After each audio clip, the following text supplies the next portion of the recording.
You will need one T9 screwdriver. Can be bought at Radio Shack, $5. One roll of electrical tape, also bought at Radio Shack, $2. One tube of thermal or silicone-based thermal paste or silicone-based heatsink, $3 at Radio Shack, and 8 cents in pennies. Today we are going to show you how to fix your Red Ring of Death. Permanently. As you can see here, we've already started taking the Xbox apart, and if you turn it on,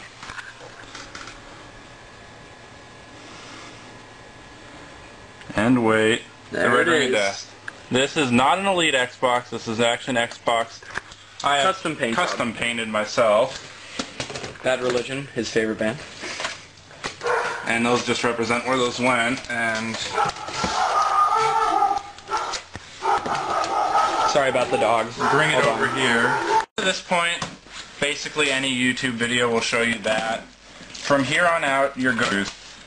Basically, you have to take out every screw first off, but first off, you probably just want to get out the big screws, which are silver in my case. Sometimes they're gold, I don't know why. Sometimes all the screws are silver. But there's 6 of these big ones right here. 2 on each side and 2 down the middle. These hold the Xbox case onto this metal box thing. And we will take these off. Okay, so we've taken out the screws on the bottom. Now you gotta kind of carefully move your button here so it's not holding on there, and kind of pull it out a bit and then pull this up. And then this should come off with this shitty metal sheet. Your thing won't look like this. Mine just has spray paint on it from when I painted the disc tray. This should pull right up, and if your button gets stuck down here, just like I said, pull that thing out. Then you're going to have to disconnect 2 sets of cords on the disc tray. One's white, one's black. Set that aside. Next, you're going to carefully lift the fan thing up. It has a little clippy here. You just got to kind of fiddle around with it and get that out. And like I said, set that aside. Next, you're going to want to remove the fan, which is fairly easy. You just kind of like push up on this hard metal thing and kind of just pull it out until it pops out.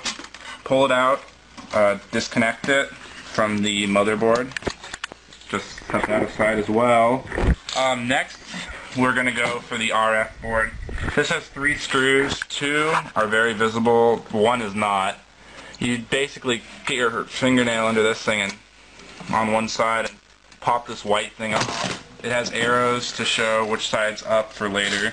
Set that aside as well. 3 black screws on this. Easy, just unscrew them.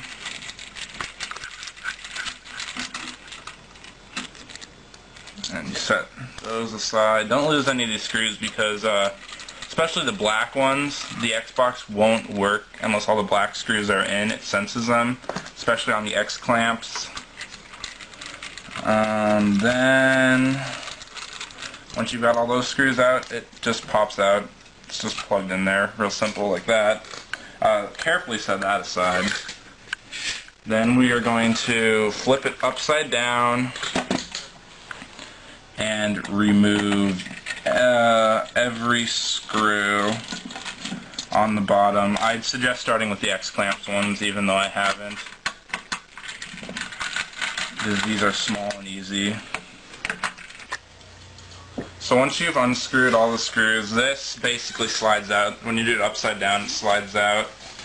Then you have this. Of course, the fan's on top, so everything on top is cold, ice cold from the fan. But on the bottom, this is where the real problem happens. They have these 4 chips. Why they put them on the bottom, I don't know. Some genius in Microsoft invented this whole system. But Microsoft decided instead of putting more fans in, they're going to go the cheap way and put these little band-aids in. They're called heat pads or thermal pads. Basically, they're supposed to suck the heat out of these 4 chips. And this is actually your fatal system hardware failure thing. You can just keep these if you want, throw them aside.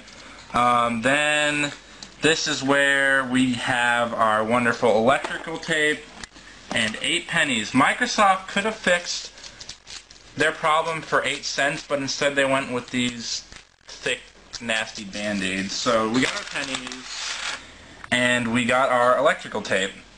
Now, I took the personal pleasure of pre-wrapping my stacks of pennies to speed up the video.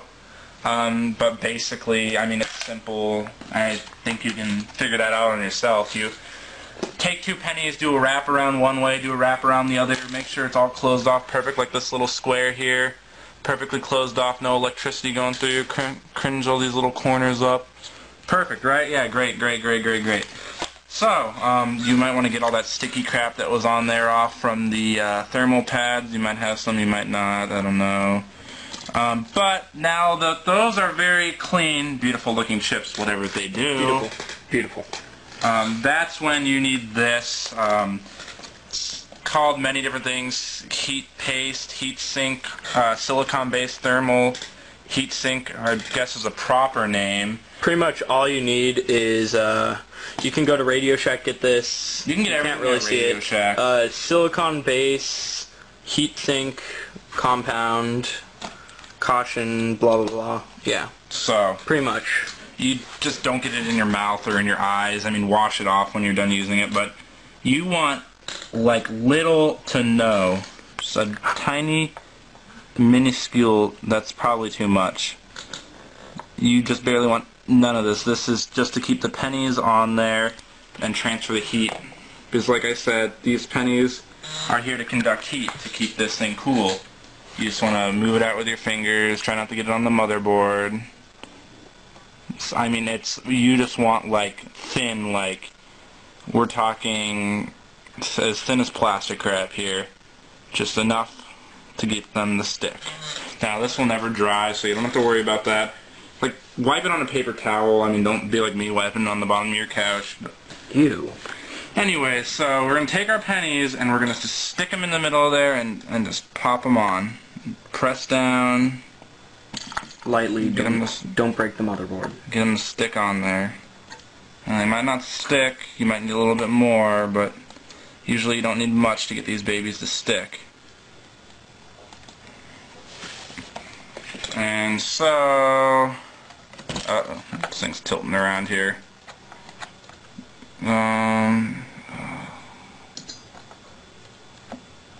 Come on, stick on there, you stupid piece of crap. Try this one over here. So, I got these all sticking on here now. And now that they're stuck on there, the problem's fixed basically. You want to close your Xbox back up, so you're going to take your metal case and make sure you get it lined up right. It won't screw back together wrong, but I mean, you got to put the motherboard back in there. Slide it over. Try not to scratch anything too much.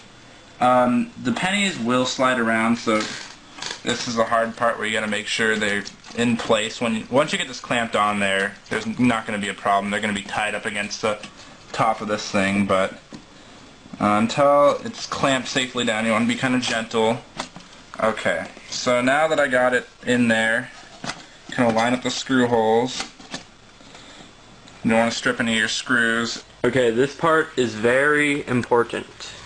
This is just, make sure when you first plug it back in anyways, don't be connected to live in any way, because if you connect this wrong, you will be banned. Your Xbox will be banned from live, because they'll think you're modding for some reason, but you just, basically it's easy, but I've had friends fuck it up.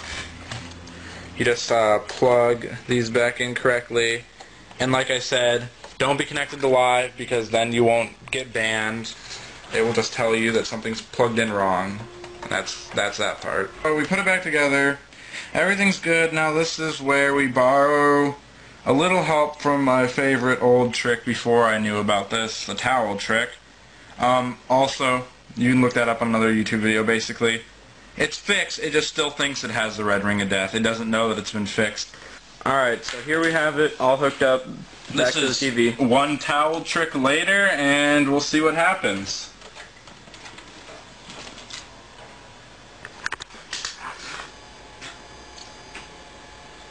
As you can see, it's working perfectly again. And it works perfectly fine. I've done this on a few Xboxes. My